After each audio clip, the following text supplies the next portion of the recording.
चमगादड़ के बाद अब मिंक फैला रहा कोरोना। नीदरलैंड में 4 लोग कोरोना संक्रमित।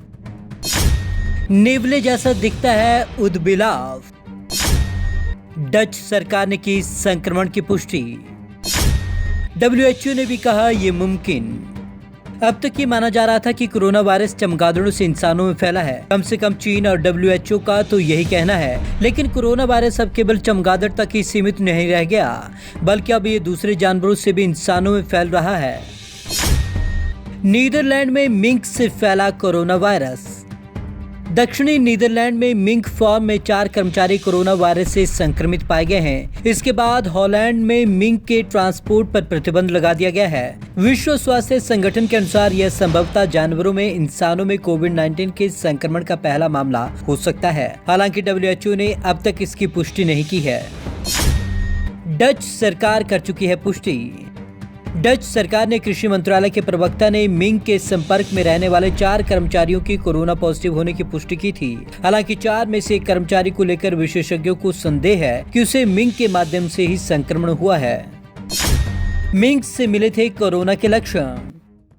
इससे पहले 26 अप्रैल को डच सरकार को देश के दक्षिणी भाग में एक फार्म में रखे गए एक उदबिलाव में कोविड-19 का संक्रमण मिला था। इसके बाद से ही नीदरलैंड में सभी फार्मों पर रहने वाले हर जानवर और कर्मचारियों की स्क्रीनिंग करना शुरू कर दिया गया। साथ ही सभी कर्मचारियों के लिए सुरक्षा उपकरण पहनना भी जरूरी कर दिया गया। जिन फार्मों पर जानवरों के संक्रमण पाया गया है, उन्हें सील कर किसी भी जानवर को वहां से बाहर न जाने के आदेश दिए गए हैं। जानवरों में कोरोना संक्रमण का पहला मामला नहीं। हालांकि जानवरों में कोरोना संक्रमण का कोई पहला मामला नहीं है। कुत्ते, बिल्ली, बाघ और शेर के कोरोना वायरस के शिकार हो चुके हैं। अब इस लिस्ट में उदबिलाव भी शामिल हो गया है। क्या होते हैं मिंक?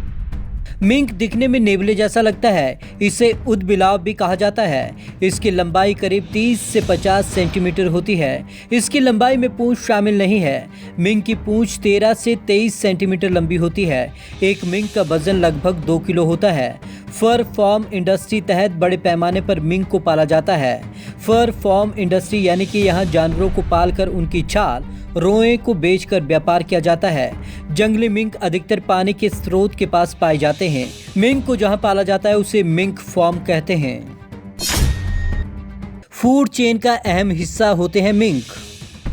फिश, चिकन और पिग के मीट का वह हिस्सा जो इंसान नहीं खाते, मिंक को भोजन के रूप में दिया जाता है।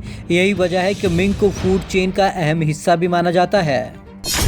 हॉलैंड के मिंक फार्म्स में रह रहे 8 लाख मिंक। नीदरलैंड के मिंक फार्म में इस वक्त 8 लाख मिंक रह रहे हैं। यह उद्योग सालाना 80 मिलियन पाउंड का रेवेन्यू जनरेट करता है। मिंक के बालों का उपयोग गर्म कपड़े बनाने में किया जाता है। भयावह हो सकते हैं हालात। मिंक से इंसान में कोरोना वायरस के संक्रमण की पुष्टि के बाद हालात भयावह हो सकते हैं, क्योंकि यूरोपीय देशों के बीच मिंक ट्रांसपोर्ट के लिए कागजी कार्रवाई नहीं होती।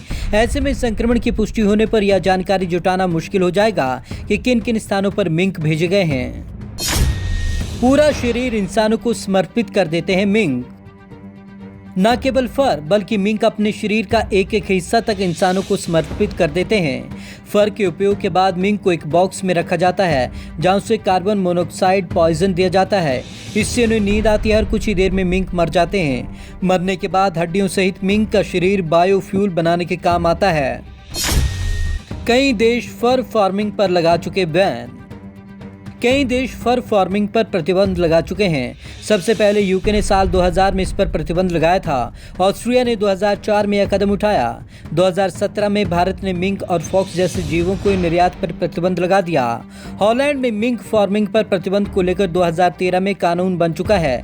इसके तहत 2023 तक मिंक फार्मिंग को पूरी तरीके से बंद कर दिया जाएगा। Bureau report, Punjab Kesari TV, Chandigarh.